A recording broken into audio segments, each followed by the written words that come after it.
And officially welcome everyone. It is so great to see some cohort folks, some returners from our first Organizing 101. My name is Jen Brown. I'm the Education Director here at Renew US. And tonight we are digging into power mapping and power analysis. So I am going to go right ahead to get us started because we have got a lot of good stuff happening this evening, a lot of interactions. So if folks are watching this afterwards, you will see a lot of group work happening. If you need any links sent to you, just shoot me an email. So as always, we'll start with our agenda. We've got intros, welcome, reflection. Please feel free to drop your name, your pronouns, where you're from in the chat so everyone can know if there's other folks where they're from, maybe connections. Then we will go through group agreements and a grounding as always. Then we're going to do a kind of a conversation around the idea of issues versus problems. Then we'll do a power analysis and move it into a power map. We'll talk about targets, and then y'all will get a chance to do another sample power mapping. So let's get rolling. Some issues that we have in our communities that we want to organize around. So we've got working right now with interfaith groups seeking funding for the crisis. MH teams, what's MH? Oh, mental health, right? Yes. Okay, affordable housing is becoming a real issue in my area. Urban schools are really suffering funding-wise, so that's an ongoing issue. Our immediate area is white suburban, so the issues in the north half of the county. And then feel free to jump on in if you'd like to finish that thought. So I go where the issues are. You know, the issues might not be in my direct neighborhood, but I'm continually expanding my idea of what the neighborhood looks like. Well, and even thinking, and this is going to come up in a little bit, like what your community is, because I think your community is different than your neighborhood. And that might be an interesting thing to explore. So we've also got passing the Equality and Abortion Coverage Act. Yes, affordable housing, homelessness, LGBTQ plus rights and women's bodily autonomy, labor organizing, really tough in the Carolinas. I can 100% echo that. We've also got Medicare for all, lots of things that we are organizing around or want to be organizing around. So keep these in mind and think about how the issues that you're working around directly impact you, and how is that different than it impacts your community. But before we dive too deep in, just to go over the group agreements really fast, and as always, if you agree with these group agreements, please drop a thumbs up, a plus, a heart, something in the chat. First and foremost, stay on mute unless you are actively speaking. This one's simple, right? Second, cameras on in groups. Again, we're going to keep most of the work here in this room, so you don't have to worry about turning your camera on. Use the chat. Y'all are already doing that. Definitely introduce yourself, drop your pronouns, where you're from. If you have a question, type in all caps the word question and then your question. That's just so I notice it. If you don't do that, I'll still probably notice your question because I use two monitors and I have your chat up right here. Step up, step back is really important. Really thinking about if you are speaking and you do a lot of speaking, then maybe take a step back and let someone else answer the question first. If you don't speak up, if you're the person that always types in chat and you're really nervous about speaking up, take this as your opportunity to speak up. Stack, if you want to come off mute, you want to offer something, definitely put a stack, S-T-A-C-K, in the chat, and I'll know you want to come off mute. Impact is heavier than intent. And then finally, respect pronouns in here. So I've seen a lot of thumbs up. I've seen a lot of pluses. If there's anything that you have an issue with, definitely feel free to drop it and flag it. You can private message me, anything like that. We're going to keep on keeping on into grounding. I think most of you have actually heard what I'm fighting for, so I'm not going to go through that again. If you haven't heard what I'm fighting for and you are new, welcome. I'm fighting for housing because I think housing is a human right. Right now, though, I want you to think about that thing that you're fighting for. Maybe it's the issue that you notice in your community that you're organizing around. Maybe it is something different. Drop it in the chat, and whenever you're ready, just hit enter. send them all in. So think about that thing that you're fighting for might be the same as the issue that you put in the reflection doc. And if you did just join us, I'm going to go ahead and drop our deck in the chat again. I think we had one or two folks hop on in. So feel free, drop that thing that you are fighting for in the chat. And really think about whatever that is, because I want you to gather that. And we're going to dig in to the idea of issues versus problems. So if you're still typing, keep typing. What is the difference between an issue and a problem? Let's take a moment and just think, what is a problem that you had today? What is a problem that you personally dealt with today or this weekend? And feel free to come off mute, drop it in the chat, whatever you'd like.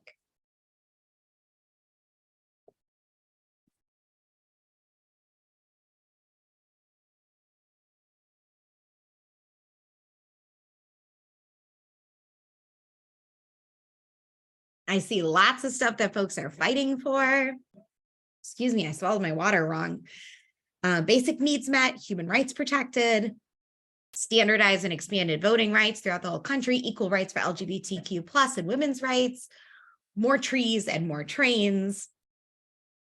What's a problem that you had today? My problem today is my grad school is a disorganized mess. Yes. Small problem from today, another rainy day. I want sun.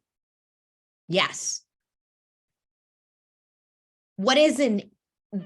How can you make this problem, Alexis and Lisa, since you gave us great examples, how can you take this problem from being personal and expand it to an issue that affects more than one person? And Alexis, I know full well yours is an issue and not just a problem. Come off mute if you would like.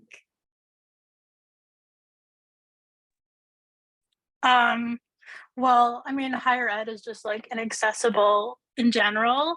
So like that could be an issue. I mean, there's like a lot of things in higher ed that are unfortunate / not great. Yeah. And you too, Marla, you've got a small problem today, utility bill hike. That's small for you.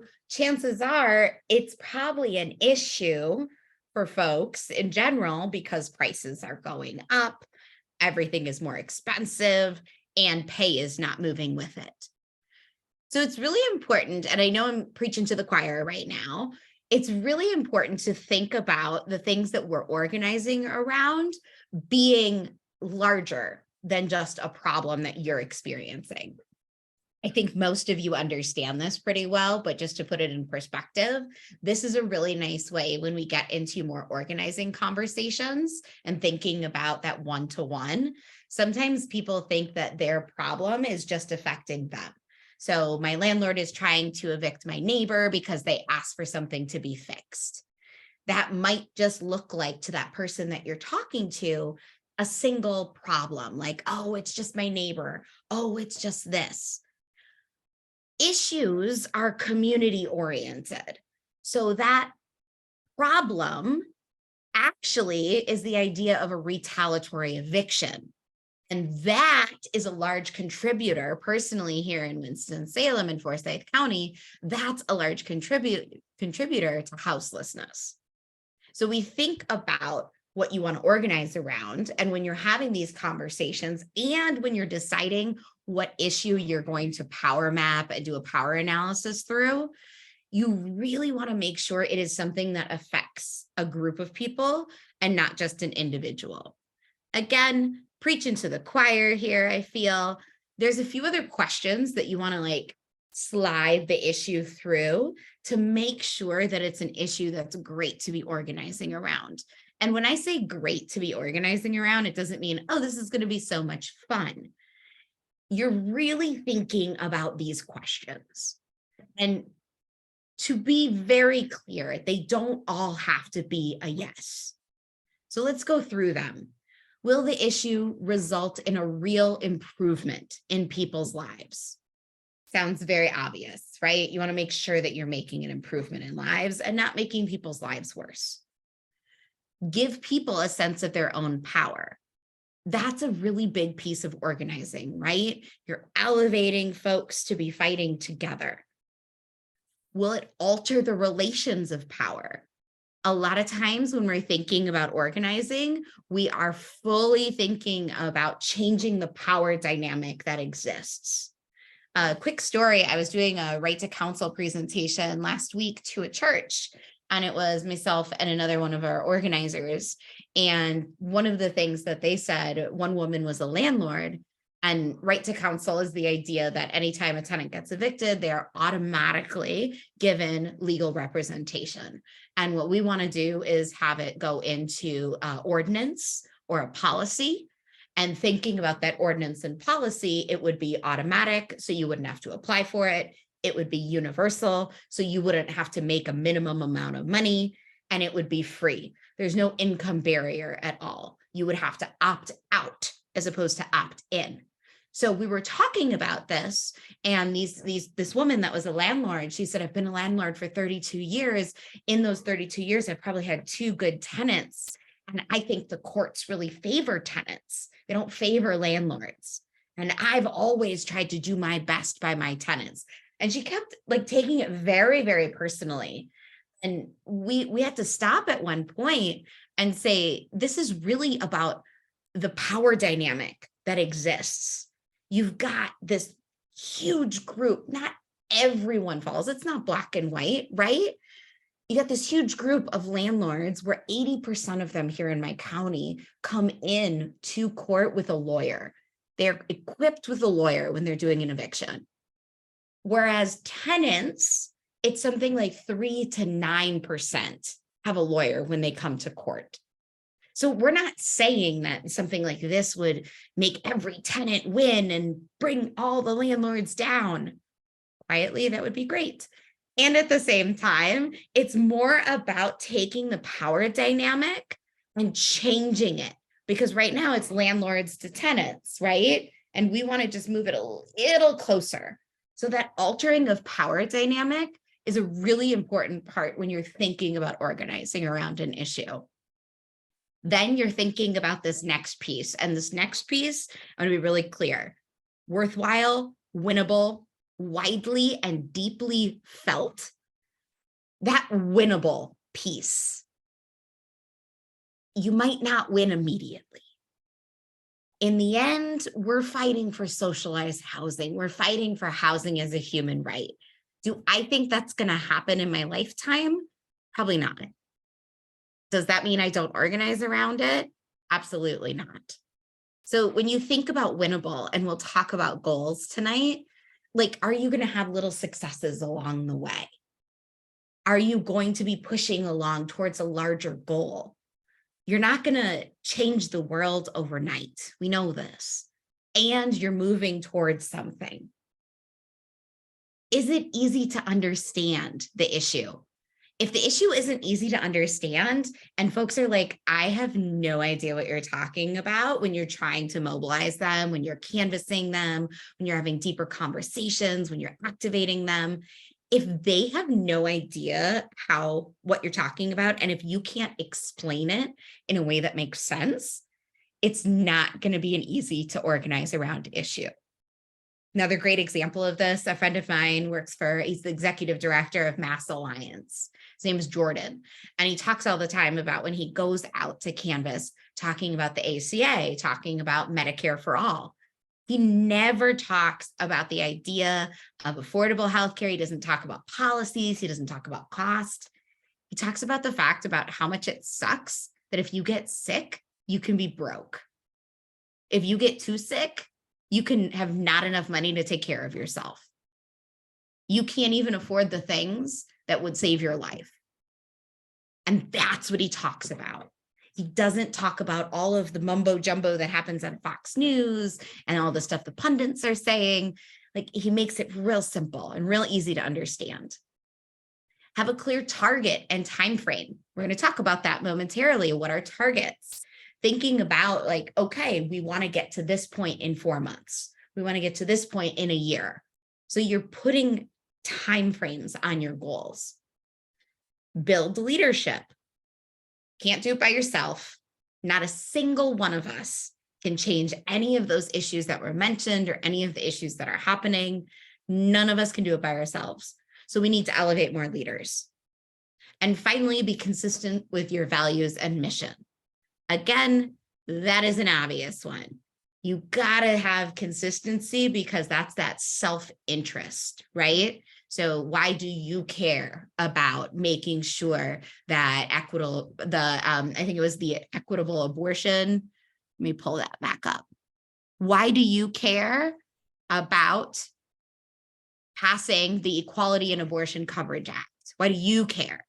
Why do you care about affordable housing, houselessness, LGBTQ plus rights, and women's bodily autonomy? Why do you care about it? And what that's going to do is really ask you to question and look at your own personal values and mission if you are working with an organization. So after you've looked at all of those questions, you got to make a decision. Are you going to answer them all yes and move to organizing? Maybe, maybe not. Will you answer them all no and move to organizing? Probably not, but there's no specific formula to look at these questions and decide, okay, I've hit 8 out of 10, or I've hit 4 out of 5. You have to decide if it's something you want to put your effort towards. And that doesn't mean that you're like, okay, I'm going to do this and I have to keep doing this. There's going to be times that you're going to have to regroup, take a step back, look at things again.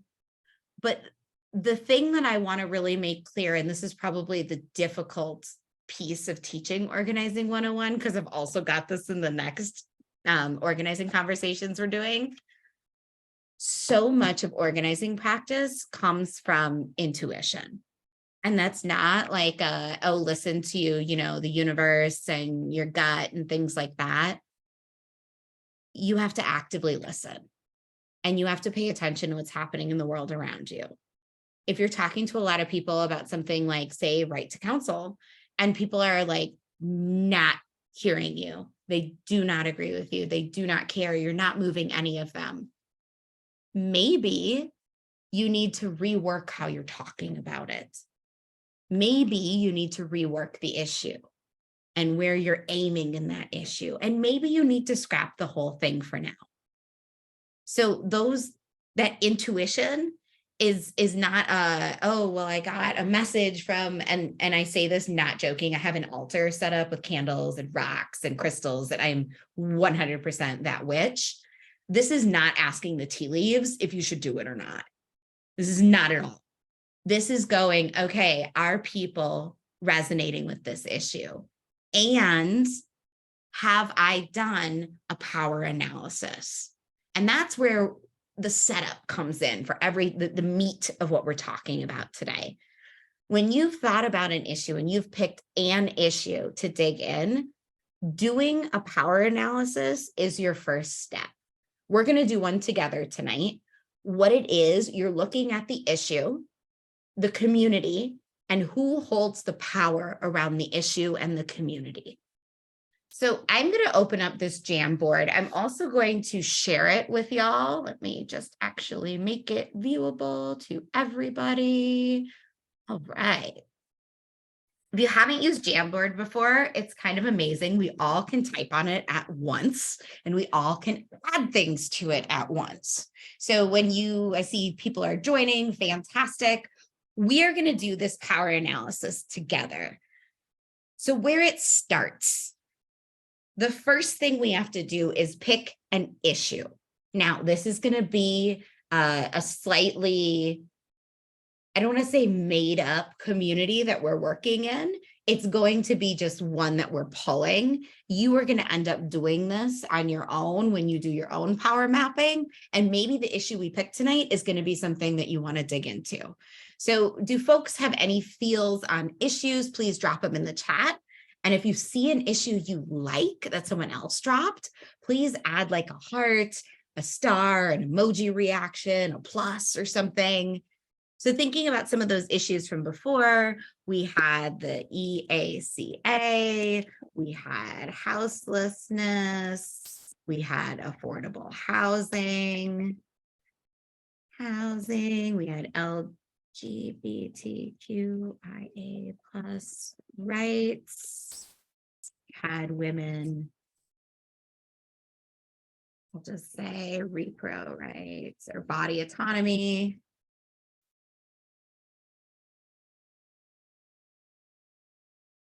And come on through and drop another issue, like something, whatever. We have to pick one before affordable utilities.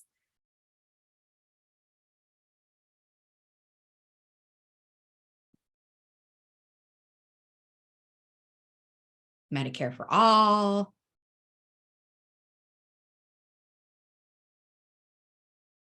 All right, looks like we got 2 for Medicare for all. We got 3. Let's go. We're doing 4. Okay, here we go. Medicare for all. So I'm going to pop that on here. Medicare for all. All right. First things first that we're going to dig into. What makes up the whole community that we want to focus on for this issue? Now, you don't want to say something too big. So what makes up your community for this issue? Who is in your community?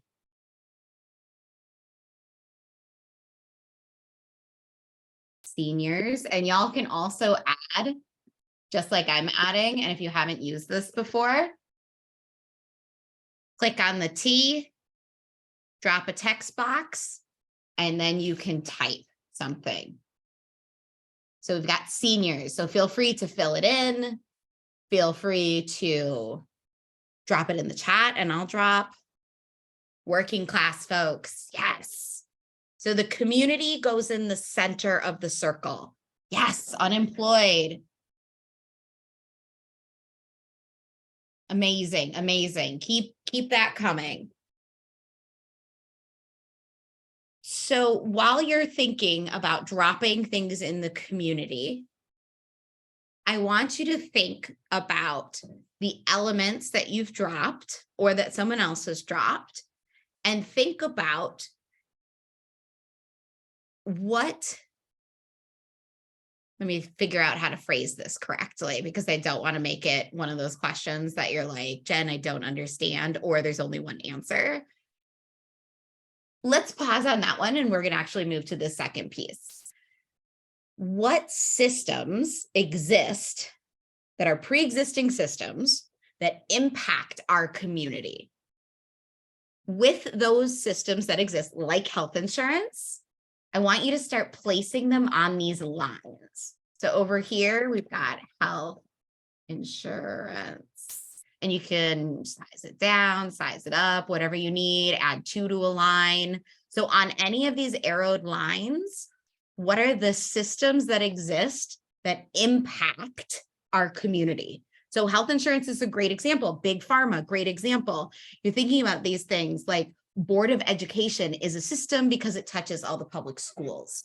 Really try to think when you're doing this, like health insurance, it affects all of these people, I should say all of these groups that are in our community. So does big pharma. So think about that direct impact of like, okay, the unemployed people, what system exists that impacts folks that are unemployed? Healthcare workers, this is great. Private hospitals, yes.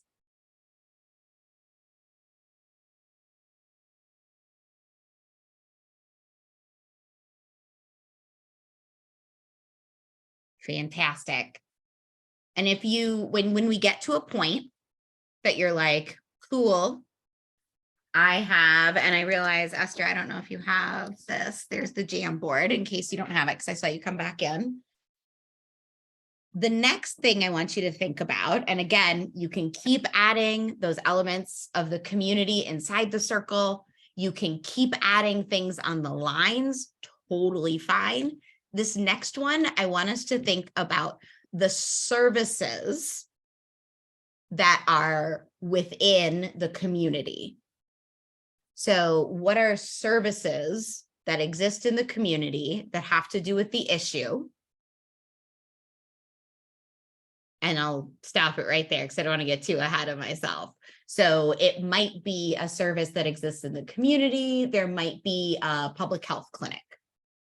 That might be a service that exists in the community. There might be vaccination clinics that people just go, they show up to the city health department and they're done. I know here in Winston, we have a couple of those. We had a bunch of them with COVID.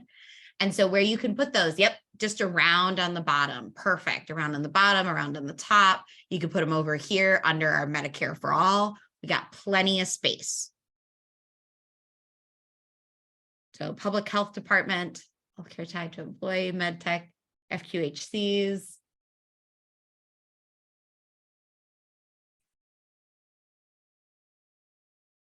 Awesome.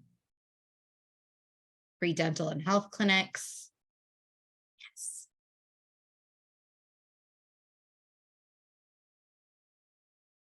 While we're adding those, what is the relationship between the services and the systems? So is there a relationship with free dental and health clinics and big pharma? Is there a relationship between the public health department and healthcare workers? Start thinking about those connective tissues. Where would Medicare, Medicaid for All fall on this? That's a really good question. Thoughts? Just like Medicare and Medicaid, like as it exists now, like where would maybe? I would probably put that on a Institution service. Yeah, because it is an I think it's a system. Yeah, I think it's a system. I think it falls under system. So I think it goes on the lines. So I would just grab another line and slide it on there because like if Board of Education is a system, Medicare, because it's not Medicare, Medicaid is not what we're fighting for, right? It's this thing that already exists that touches our community, that has a relationship to others. So we've got what makes up the community in the center. We've got the larger systems on the lines. We've got the services around. Oh, Medicare is 100% low key, not great. Before my mom passed away, she had it and it was, yeah, not great. I digress. So the relationships. And then thinking about, for us, what is interconnected? Now, you kind of saw a little bit of that happening. You've got Medicare, Medicaid is interconnected to the community, of course. It also probably intersects. I know it actually intersects with nursing homes. I know full well it intersects with that. So think about some relationships that exist here.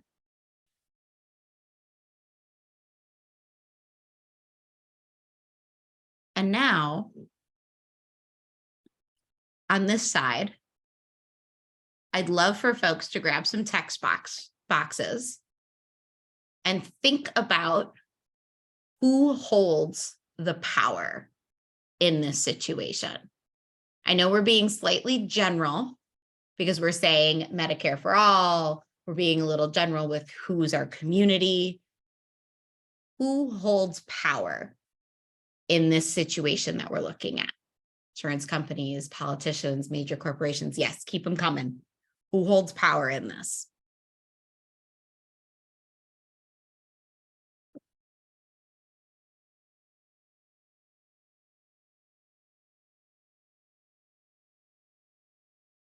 Do we think, yep, pharma, awesome. Legislate, yep. So when we're thinking about the people that hold power and their relationship to some of the systems and structures, that is when we're starting to analyze where they get their power from. That is when that is when we're taking this step and going, oh, interesting. Insurance companies are connected to here, which fits into this. So you see what you would do now.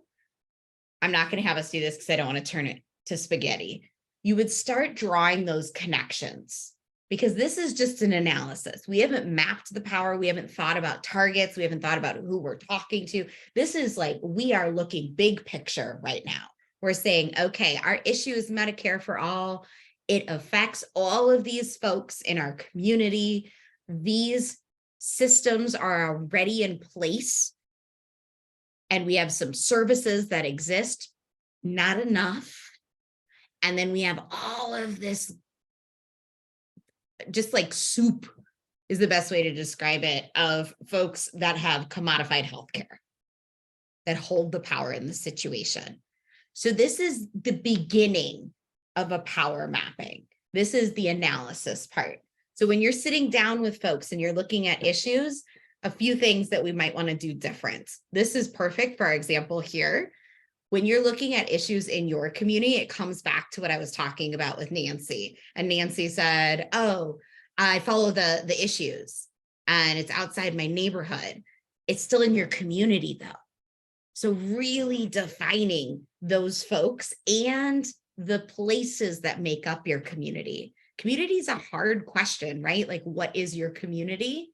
When you're thinking about something like that, it's like, whew, that is, a friend of mine teaches high school and she teaches at an arts high school, and she asked them, what is community? And she's like, oh, they really struggled at it. And I'm like, I will ask adults, what is community? And what is their community? And people struggle with this. So when you're thinking about doing this, again, you want to be as specific as possible. Then you would look at all of the things, exactly how we did, the systems that exist already. Then you would look at your personal, and you're keeping it tighter. This is a little wider than what you would want to do for some organizing in your community, of course. Now that we have this though, now we think and we come back to really digging into moving from an analysis to the map. So like we started here, who has the power? We got this. Next question though, what is the power they hold? So when you're thinking of legislators, politicians, we'll put those two together. What power do legislators and politicians hold? They're decision makers. Great. What power do corporations and insurance companies and the bureaucracy hold? Money, yes. How about hospital administrators, pharma, lobbyists, the rich? Pretty much like we're thinking the same money, this, right? So you go through each of these and you say, okay, this is the power they hold. Then you start thinking about who is a target. Targets are people who, it's true, it's almost always money. Targets are individuals. They are the people that are necessary to build relationships with in order to have the desired outcome. So let's go back to our analysis. In groups of legislators and politicians, who might be a target? Think about your own community and give me kind of a archetype of the person. You don't have to say Senator such and such. Who might be a target? Someone that you need to build a relationship with in order to get to our outcome, which is Medicare for all.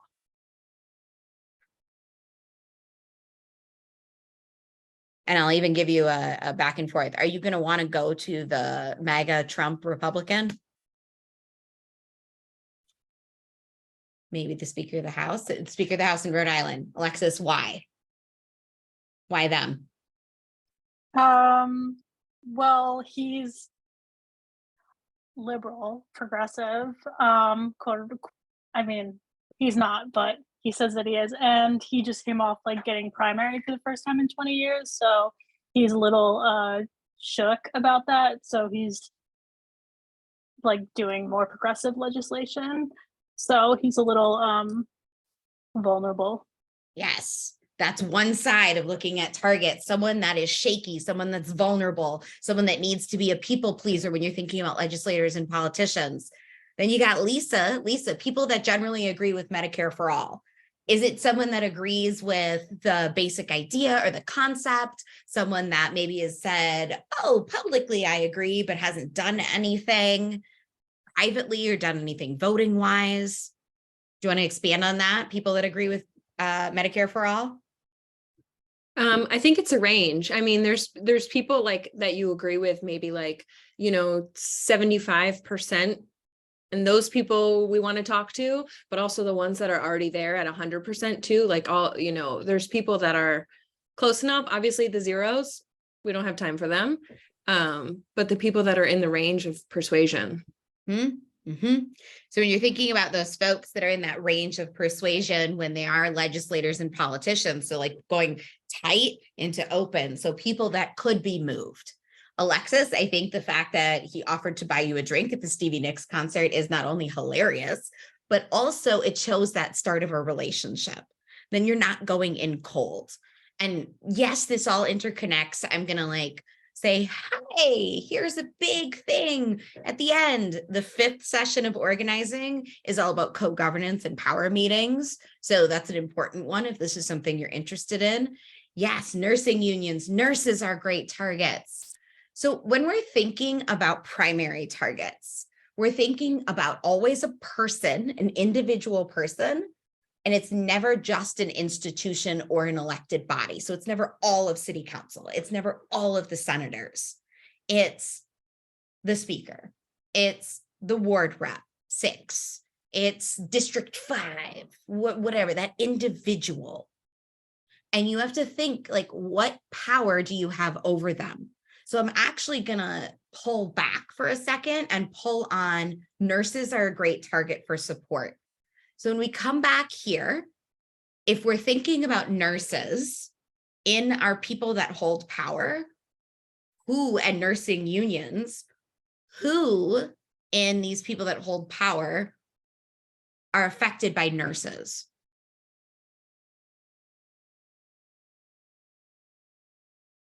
Who's interconnected with a nurse in the people that hospital admin, right?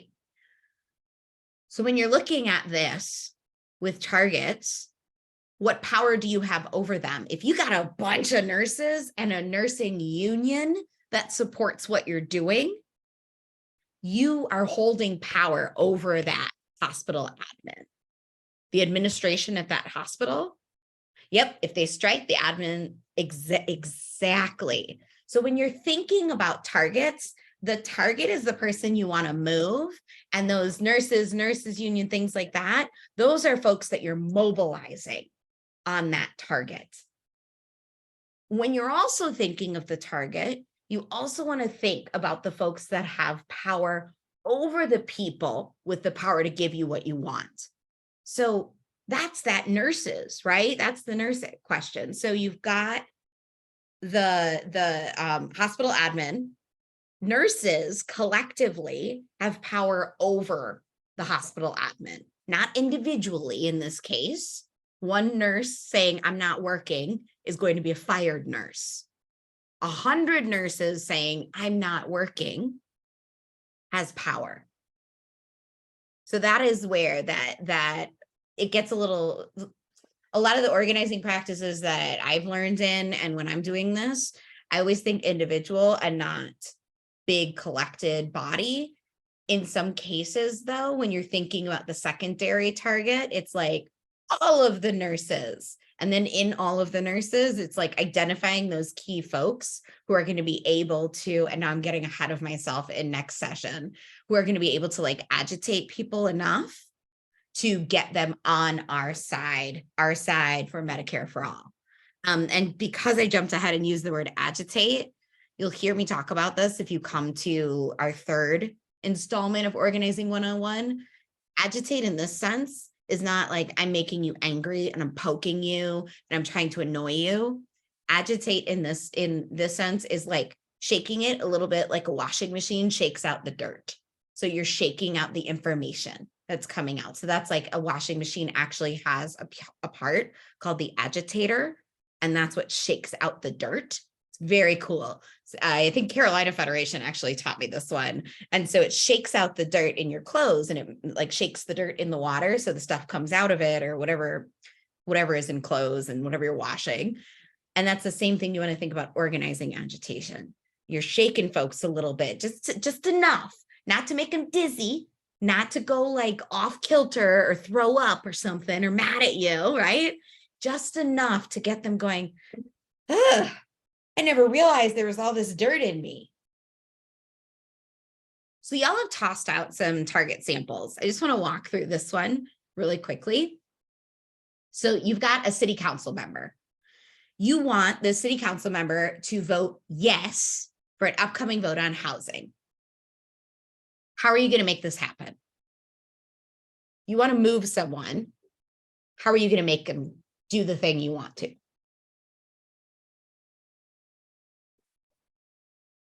Letters to the editor.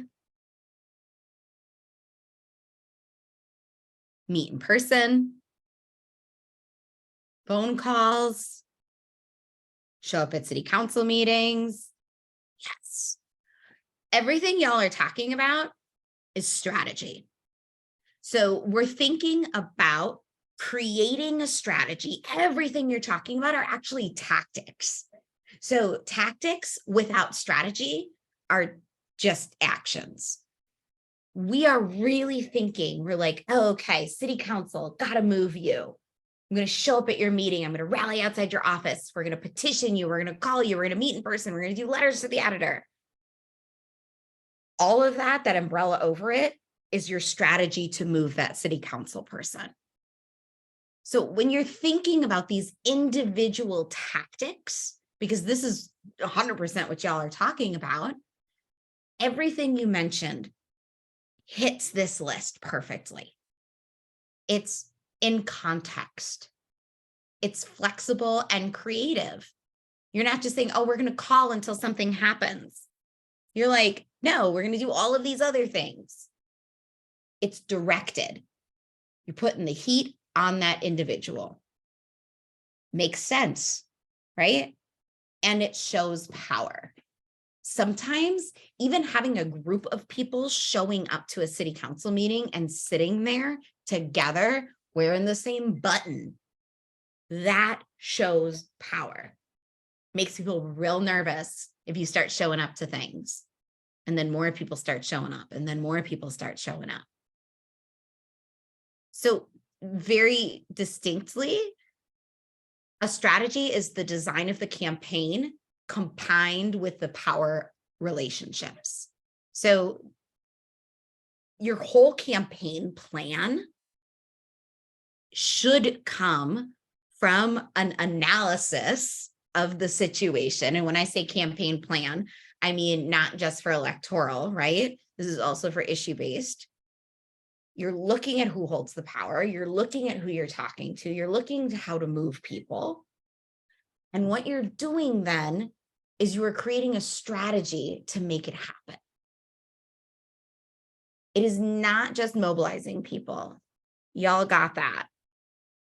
When you're building power and really working on some electoral relationships, it feels a little different sometimes, because when you're pushing, say, issue-based things in a place where you can do ballot advocacy, or maybe, I don't want to say bully electeds, but I'm all about bullying electeds to a certain point if they're not behaving like electeds.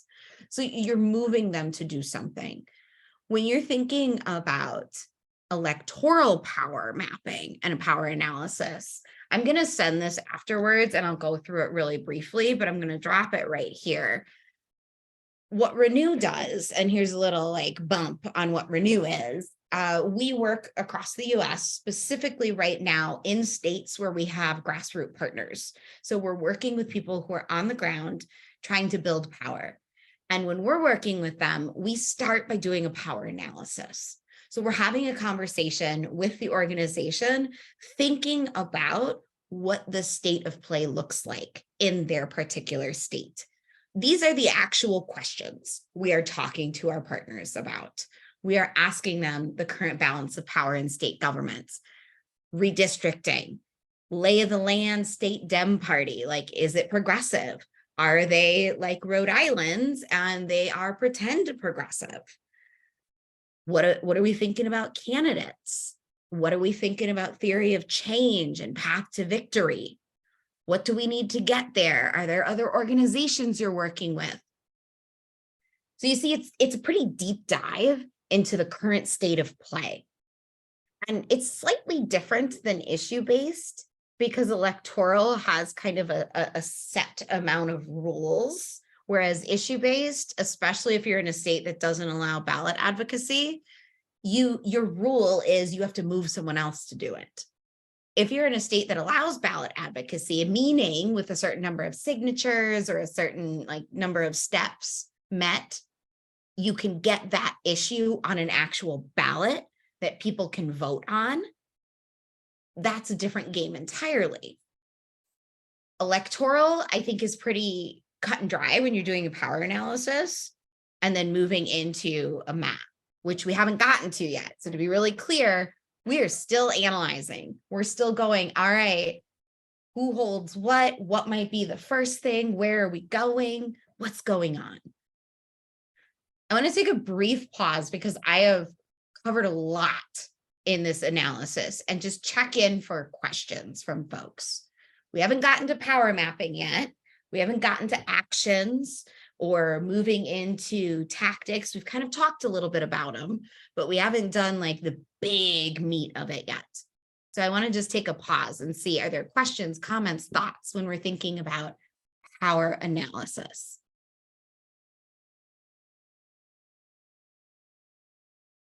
I've got a question.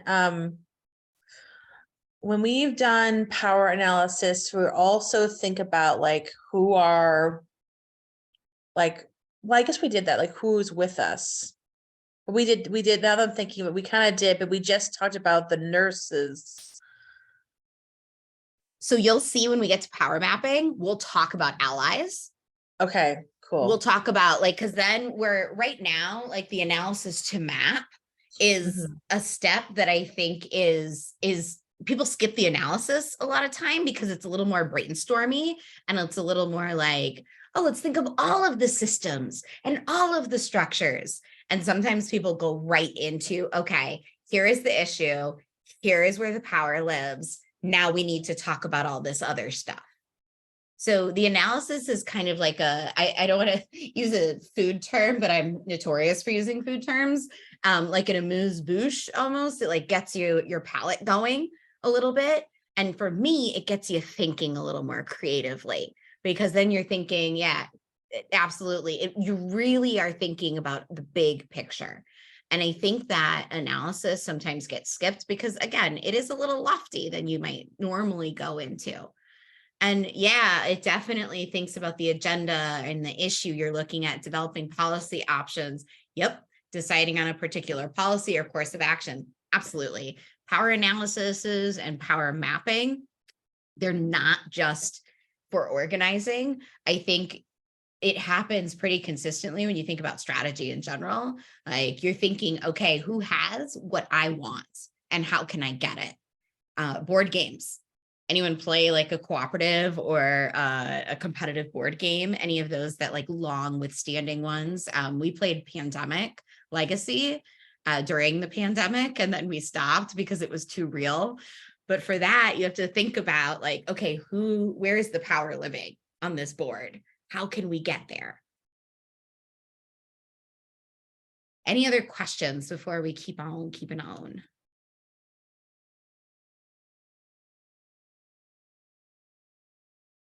Awesome.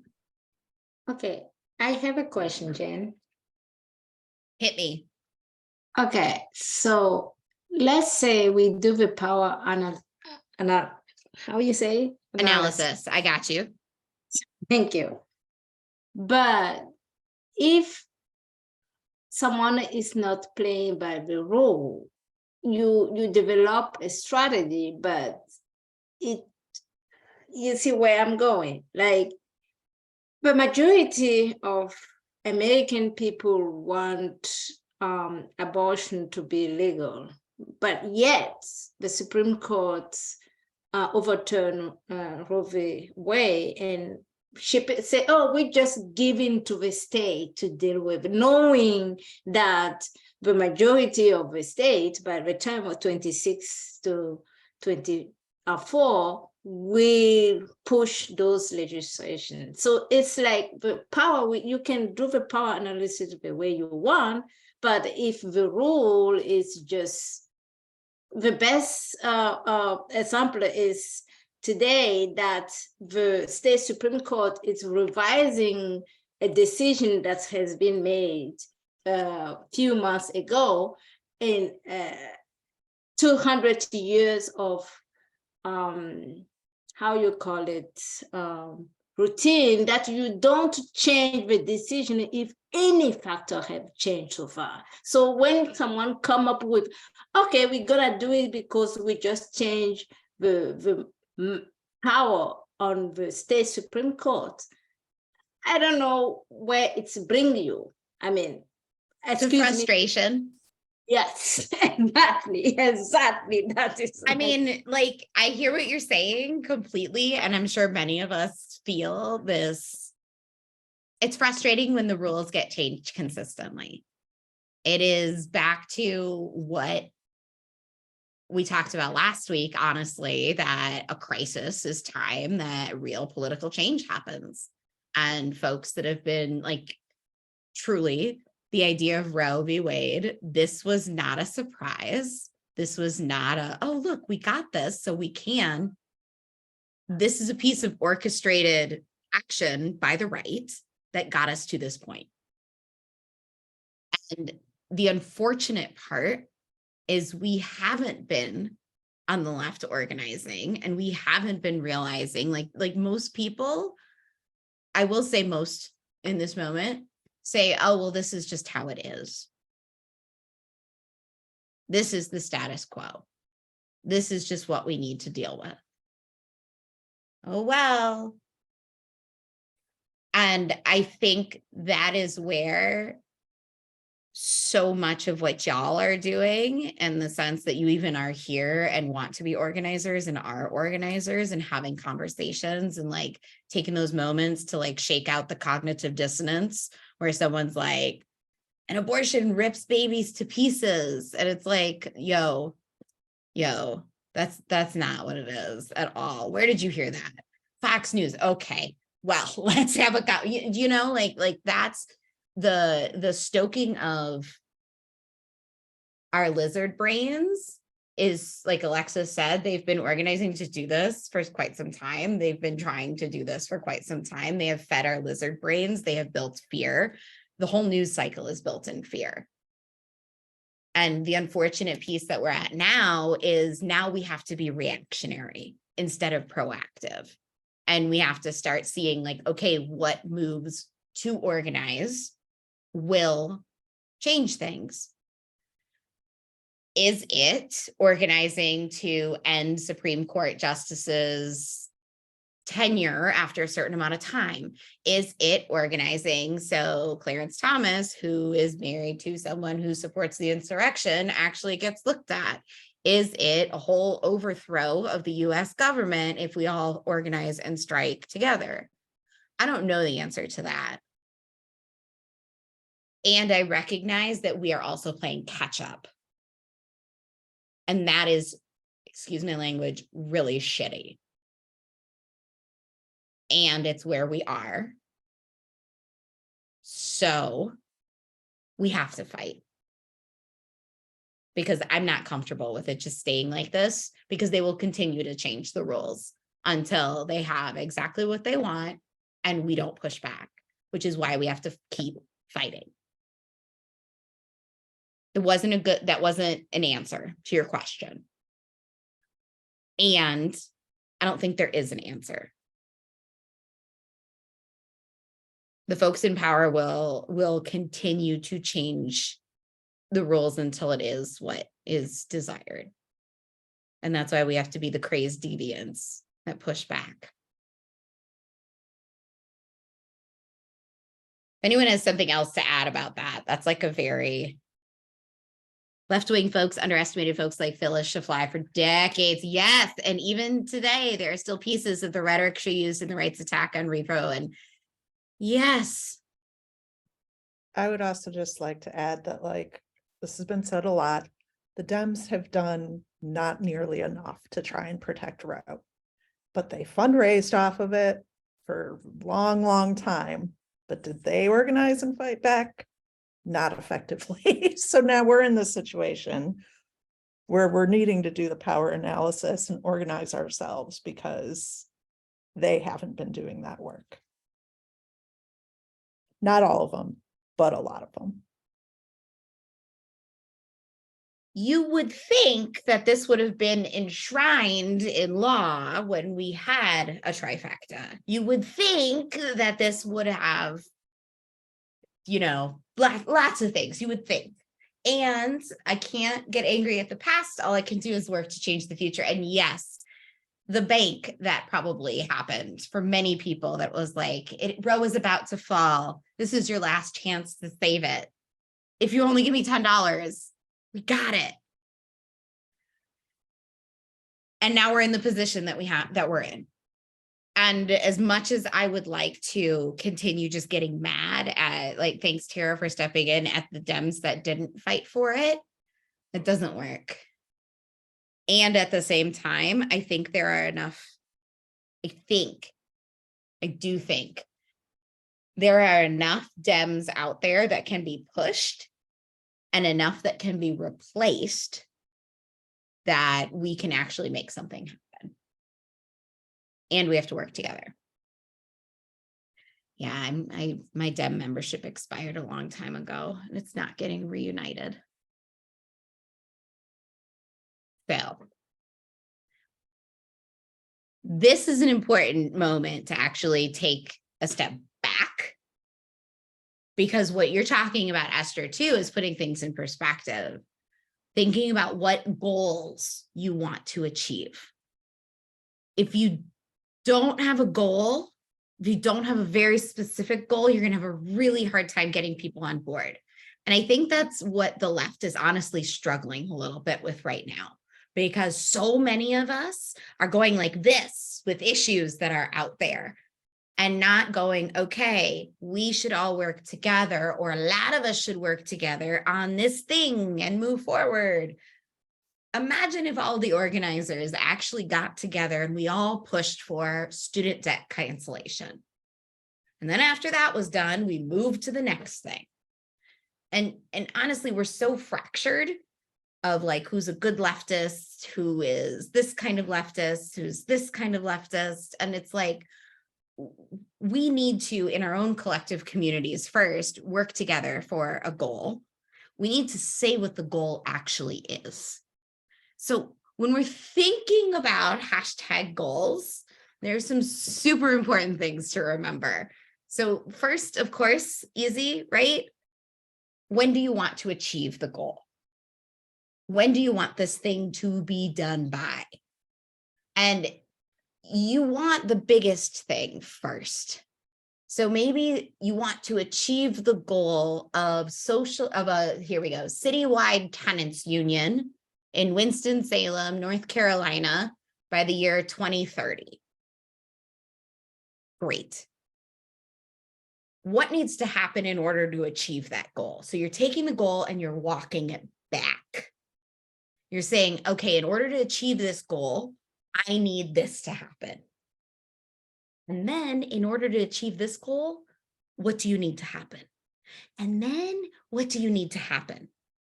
So you're walking it back and not just going, okay, we're aiming for this and only this. Where are the successes along the way? What resources do you have? This comes back into what Allison was talking about with who's with us, who are our allies. You're about to see when we get into this next group activity, when we're really thinking about who's with us, that's a resource. Resources are not just money, people are resources. What do you need? You probably need more people. You probably need more money. You probably need more movement. And then again, you're thinking, who are the decision makers that affect the achievement of the goal? You're hearing a lot of the same questions coming up between the power analysis, thinking about goals, and now moving into power mapping and really coming up with a plan. You're thinking about who are the people with the power? How do we get them to move? Funny story, there's one Republican actually on our city council, one out Republican, one self-identifying Republican. Others that are probably and don't identify as such. There's one that identifies as a Republican. And I have watched in a few city council meetings, I've watched this man, Robert Clark, actually come up to a lot of us in housing justice, specifically Phil Carter, the campaign that I worked on last year, for those of you that know, specifically comes up to Phil, because Phil, every once in a while, when he's testifying or speaking at city council, he will toss something in Robert Clark's direction. Hard Republican, the one Republican. And Clark actually has a pretty respectful relationship with Phil, to the point that I feel like some of the stuff that Phil says, Clark actually agrees with. So when you're thinking about sometimes the decision maker that affects the achievement of the goal, it might be the person that in your head would be a 0 on the movement scale. Like, I'm not moving, I'm staying here, I live here, I'll never go somewhere else. You might end up being someone that actually ends up moving. So now we have gone through all of this to get to the point where we are actually mapping out some actions, some allies, some folks that we're working with, all good things. So what I want to do is drop this in the chat and open it up.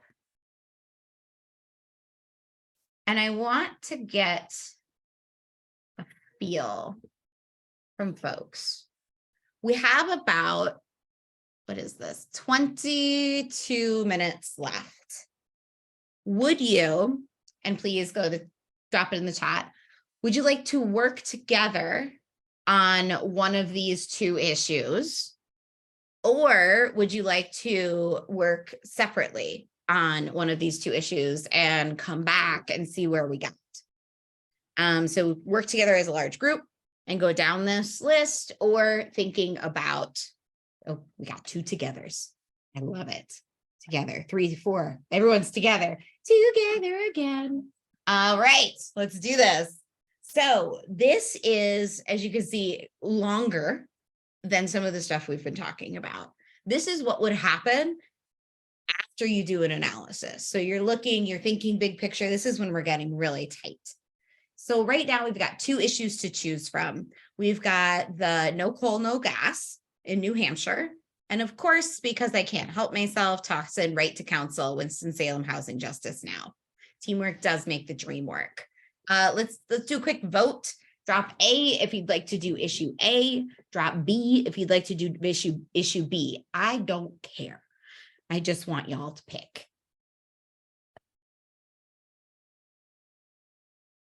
All right, we got 1, 2, 3 A's, 4 A's, 1, 2, 3 B's,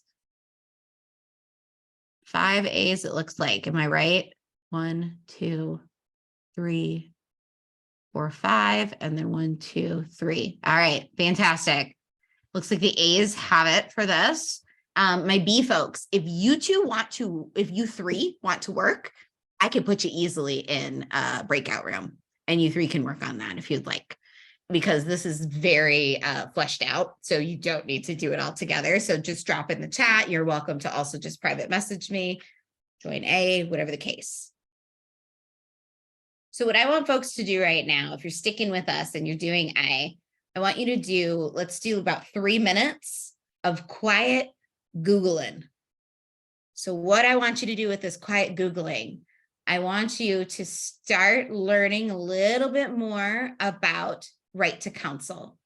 There's a petition here, hit some search terms, right to counsel, and a tiny bit of Google research on the city government of Winston-Salem or the county government of Forsyth County. So I'll drop those. Forsyth County is the county, Forsyth County, North Carolina, Winston-Salem City. So you're doing some Googling. I won't even call it research. Googling about makeup. And then also right to counsel,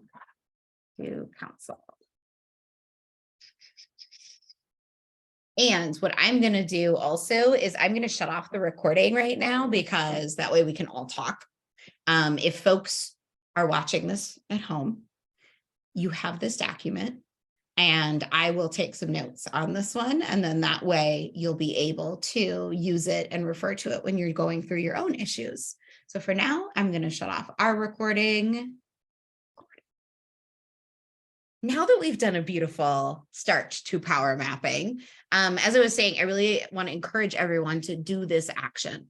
And it's really specific. If you notice, it's get out in phone bank or Canvas with an organization and think about that tactic. Again, canvassing is the tactic. Phone banking is the tactic. I will send a list of organizations that are having phone banks that you can drop in on, some that are doing canvassing, maybe in your area. Does that tactic feel rooted in a larger strategy? Was that made clear to you as a participant? Now, hindsight is also great for this. Think back to the last time you participated in a phone bank, in a canvas. If it was electoral, chances are they told you, hey, this is getting people elected. And that is how it contributes to the larger strategy, right? Electoral is kind of cut and dry. We're canvassing because we need more people to do this thing, so this person gets elected. Really dig in and think about, did they make it clear to you about how your piece, that neighborhood, really rooting it in their larger strategy? Or was it, here are your doors, good luck, here's your script, have fun? Again, I'll send you a list of orgs that are doing some phone banks that you can hop on and see if they make it clear. And they are orgs that I have no ties with. Some will be state partners, actually, and I have not told them that this is the homework to see if the tactic is rooted in strategy. I think it's really important, though, that us as organizations start making it really clear what's the bigger thing we're fighting for, because I think that makes it really resonant for the individual that's fighting with us. So we've reached the end of power mapping and analysis. This is a lot for an hour and a half. I'm not going to lie. So I will say this, if folks want to do a power analysis and a map, and I'll send you those questions we walked through on the Jamboard as well. If you want to do that in a map and send it to us to meet with us, remember Nina is open for coaching and office hours. I am happy to meet with folks. All you have to do is respond to that email that I send after class and say, hey, Jen, what's your schedule like? And we'll set up time. I encourage you all to take advantage of that. You are all part of our community now. And so if you need any coaching, if you need any meeting, if you want to dig through anything, we're here. And if you want to send anything, I love giving feedback on stuff, because I really think that's the only way we're all going to get better. I send my stuff to folks because I want someone else to tell me what I need to improve on and tell me where my growth areas are. That being said, let's do a scale of 1 to 10. How are you leaving this training? 1 being, oh my goodness, I'm very confused. 10 being, I'm ready to dig in and learn more. There's no possible way I taught you everything about power mapping this evening. And I think you have enough to start digging in more. So That being said, as always, please take wonderful care of yourself. I hope to see you all at our next session, which is going to be Story of Self. That is a small piece of it. The larger piece of it is organizing conversations and really working on those one-to-ones. Full disclosure, there is like make your own organizing conversation, as well as like role play as an organizing conversation using the steps. And that is going to be really important if you haven't done one before. I've already gone over time, so I'll say thank you all for joining us. I really hope to see everyone soon, and definitely take us up on meeting. Have a good night, everybody. Bye.